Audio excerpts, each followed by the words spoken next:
خلي بالك اوعي تشتري الاجهزه دي في جهازك لانها ملهاش لازمه، الخلاط والكبه ومضرب البيض ومضرب النسكافيه، لان كل دول متجمعين في جهاز واحد بس، وللاسف انا عرفت ده متاخر.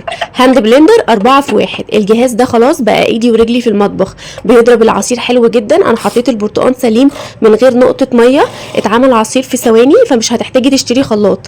بالنسبه لي احسن من الخلاط. شايفين بيضرب الطماطم من غير نقطه ميه.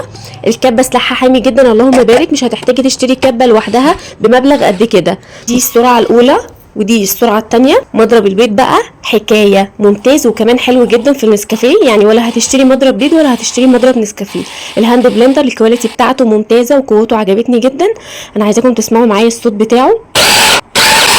يا ريتني جبته من زمان ووفرت فلوس الاجهزه التانية. واكتر ميزه في الهاند بلندر بقى انه ريحني من غسيل الخلاط. يعني مثلا لما كنت ببقى عامله العدس كنت بستنى لحد ما يبرد وبعد كده انقله الخلاط، لان درجه الحراره العاليه غلط على الخلاط.